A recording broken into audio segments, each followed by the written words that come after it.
j'ai des interrogations, mais aussi des craintes. Des craintes parce que vous savez, assurer la sécurité de la population, c'est quand même le rôle primordial des services de défense et de sécurité. Mais vous avez constaté, à chaque fois qu'il y a des contestations, à chaque fois qu'il y a des réclamations ou des mouvements dans les rues, que ce soit dans les quartiers, tout de suite, dès qu'il y a la présence des forces de maintien d'ordre, après, vous entendez soit un cas de mort, ou 3 blessés par balle, ou c'est des balles perdues qui tombent dans des cours et atteignent des mineurs ou des innocents. Alors je me pose la question. On sait qu'il y a eu beaucoup d'investissements, beaucoup d'efforts pour réformer, si vous voulez, notre système de défense et de sécurité. Oui. Et après, je me pose la question, qu'est-ce que ça a donné comme résultat? Parce que quand même, on estime que ces agents sont formés à toute éventualité. C'est-à-dire, vous pouvez vous retrouver face à quelqu'un qui a un bâton, qui a une arme blanche. Comment faire pour le neutraliser? Vous êtes formé, on vous donne, c'est-à-dire on prend tout le temps, on vous enseigne en théorie, on vous donne les cours pratiques. Mais si malgré tout, que ce soit des élèves, que ce soit des politiques, ou encore moins des aveugles, tout le temps, on va vous dire il y a des blessés par balle, soit on parle de cas de mort, et après, c'est quand même, je me dis, on ne fait pas de recul pour chercher à comprendre. Poser les vraies questions. C'est-à-dire, au lieu de continuer à rejeter les responsabilités pour dire on ne sait pas qui tue quand il s'agit des manifestations de l'opposition, on ne sait pas qui tue quand il y a des réclamations, que ce soit pour l'eau ou l'électricité, mais c'est quand même compliqué. Hier, il y a une manifestation. Aujourd'hui également, il y a une manifestation. Alors, on nous apprend. Hier, par exemple, qu'il y a un jeune qui a été touché par balle. Oui. Et malheureusement, je ne sais pas si la personne vit encore, mais ça a choqué les gens.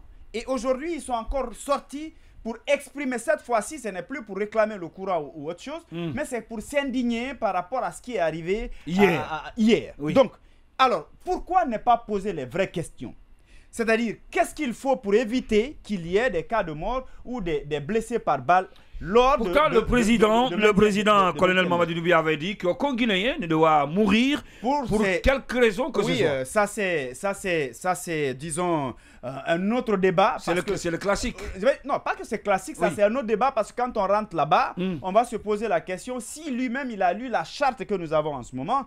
Ou est-ce que les discours qu'il a eu à tenir le 5 septembre, est-ce que c'est parce que ce jour-là, il était tellement déterminé, il n'avait peut-être pas calculé tout le beurre qui va avec le pouvoir? Je ne sais pas du tout, mais ce dont je parle, je pense qu'il est inadmissible que même pour des simples, c'est-à-dire les jeunes sortent pour réclamer le courant et qu'ils ne viennent, ils n'ont pas d'armes et que vous venez pour maintenir de l'ordre, qu'il y ait des cas de mort ou qu'il y ait des blessés par balle. Et mieux, il peut y avoir une manifestation au rond-point de Koza. Vers la tannerie, eh bien, on vous dit la balle. C'est comme si on ne se pose même pas la question quand, comment et où il faut orienter tout ça. Et d'où vient la balle? Les balles perdues tombent un peu partout. Ça, quand même, c'est un problème. Et jusque-là, on ne nous a pas posé l'équation-là. Les manifestations des militants du FNDC ou les sympathisants de l'opposition, vous vous rappelez, on parle de combien de morts depuis l'avènement du 5 septembre? Mais dites-nous, est-ce qu'on nous a dit en seul jour, qu'est-ce qui s'est passé? Ou en tout cas, qui tue? Ou tout au moins, eh bien, s'il y a eu 1 mort, 2 morts, 3 morts, 4 cas de mort, jusque-là, vous ne parvenez pas à savoir qu'est-ce qui se passe et mettre en place des mécanismes pouvant amener les agents de maintien d'ordre d'éviter quand même les écarts ou qu'il y ait des dérapages lors de l'encadrement ou de l'établissement ou des services de maintien d'ordre. Je pense qu'il y a un sérieux problème. Il faut poser les questions. Il n'y a pas à dire c'est non, il y a des gens qui viennent armés ou il y a des gens qui sont violents ou les gens viennent avec ceci ou cela. Ça, c'est à l'État de nous dire qu'est-ce qui s'est passé. Oui. Mais aussi à prendre la responsabilité. Il n'y a pas de fumée sans feu. Pour éviter justement qu'il y ait. Il faut aller vers les causes de tout cela. Malheureusement, on est toujours dans la logique de voir le mal ailleurs. On ne veut pas balayer devant notre porte. Et quand on continue comme ça, c'est quand même grave. Et manifester, c'est un droit. C'est un droit. Vous prenez la France, pratiquement tous les jours, vous avez des manifestations. On a vécu l'histoire des Gilets jaunes. Il y aura forcément des manifestations. Mais eux aussi, c'est intégré. On les forme pour ça. D'accord. S'ils ne peuvent pas, ça veut dire qu'il y a un sérieux problème. Ça veut dire qu'il y a un sérieux problème. On doit circuler quand même tranquillement, sans pourtant être inquiété. La liberté, mais lorsque vous devez sortir de chez vous, à la quête de la vraie vie et que pour rentrer le soir, on vous dit non, il faut passer par-ci, il faut passer par-là. Là, ça devient inquiétant. De l'autre côté, ce que vous dites aussi, c'est tout à fait normal. Il faudrait qu'on nous dise exactement qui fait quoi et qui est à l'origine de tout cela avant de nous dire par la suite on ne sait pas pourquoi ces manifestations, qui a tué qui a fait quoi, est-ce que les gens étaient armés. Je pense que les causes doivent être déterminées et doivent être aussi combattues avec efficacité. Vous savez, aujourd'hui, quand il y a des manifestations et que on sait que des jeunes vont sortir, c'est devenu la norme. Oui. C'est que des gens doivent, c'est comme si des gens devaient mourir à chaque fois qu'il y a une manifestation. Et c'est tellement récurrent que l'esprit...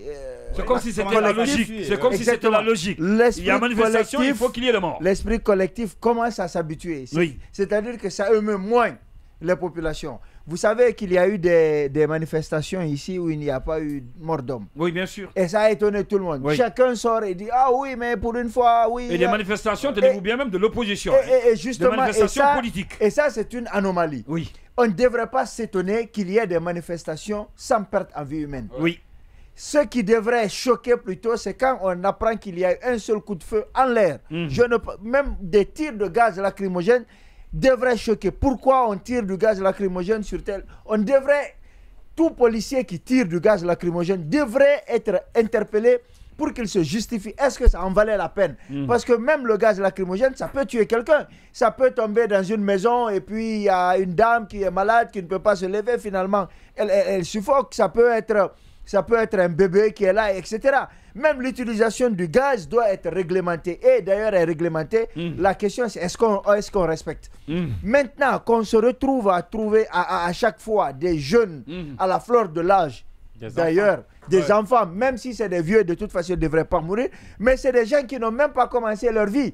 Parfois, tu entends, c'est des gens qui sont au collège. Tu entends, c'est des gens qui sont au lycée, qui sont tombés. C'est rare de voir, on dit, c'est quelqu'un qui a atteint 55 ans, 60 ans. Maintenant, on dit balle perdue, c'est les enfants. Manifestation, c'est les enfants. Et on vous dit, non, c'est des manifestants qui sortent parfois armés. On a entendu qu'il faut même aller sur l'axe Bambé-Tokoza avec des armes. Mais depuis qu'on a commencé à tuer des gens sur l'axe-là, combien de fois on est venu sur un cadavre, on a trouvé une arme? Combien de fois? C'est jamais arrivé. C'est jamais arrivé. Donc il faut qu'on arrête et quand il y a des situations de ce genre, qu'on fasse des enquêtes sérieuses parce qu'on a prouvé que c'est possible. On a fait ici, lors de la première manifestation sous le CNRD, il y a eu un mort. On a même dit quelle était la position du monsieur quand il recevait la balle. On a dit qu'il était accroupi ou à genoux, un truc comme ça. On avait quand même dit sa position exacte. On a même dit quelle était à peu près la distance du meurtrier, que la distance du meurtrier vis-à-vis de sa victime. On a dit ça, finalement le monsieur a été condamné à 10 ans de prison. Donc ça veut dire qu'aujourd'hui on a la capacité de savoir qui a tiré. Si on veut connaître les coupables, on peut les trouver. Et quand les gens sortent, on sait qui a combien de balles. On peut facilement identifier les gens qui sont venus en ayant tiré. Ils doivent justifier ça. Mais lorsqu'on fait les choses pour faire du buzz, au départ, il y a eu une injonction, on a pensé que c'est les anges. La tête de ministre moi, j'avais pensé que c'est les anges.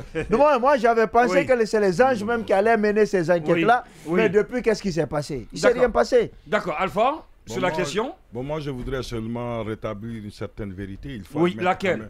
Il faut admettre que la police quand même puisse tirer les gaz, qu'ils ne puissent pas s'expliquer. Au moins ici, ce sont les gaz. Je ne dis pas qu'ils ne doivent pas tirer. Je dis que ça doit être justifié. Non, vous les laissez terminer. Vous devriez rappeler que s'ils tirent des gaz, ils s'expliquent. Mais en réalité, on tire des balles réelles, en fait. C'est un peu plus compliqué. Et sur cette question, quand même, c'est un peu compliqué. Mais si, aujourd'hui, les raisons pour lesquelles les gens manifestent, il faut quand même réfléchir pourquoi les gens manifestent. C'est l'absence de courant. L'absence de courant mérite une manifestation. Quand vous regardez les statistiques en France et aux États-Unis en cas de manifestation... Et que quelqu'un ne doit pas mourir parce qu'il a manifesté contre les délaissages. Il y a plus, les dernières manifestations de ça fait plus de 12 000 voitures cassées en France. Combien de boutiques? C'est que l'État aussi... Même des hôpitaux étaient attaqués. L'État ne devrait pas considérer considérer que s'il y a des trucs, ce sont les dégâts collatéraux. Mais par contre, ce qui pourrait être plus choquant, ce n'est pas le fait que les gens barrent la route. Et l'État devrait construire, multiplier les routes et faire des déviations. C'est normal que les gens manifestent. C'est un droit spontané. C'est un droit. Il y a des droits pour lesquels on ne les réclame pas. S'il y a des manifestations spontanées, il va falloir admettre que les gens puissent manifester et permettre à la police, avant de contrôler la situation, de faire des déviations. Mais il n'y a pas de route dans les quartiers. On avait commencé. Aujourd'hui, qu'est-ce qu'on donne à la population? C'est des fossés où les enfants tombent en cas de pluie.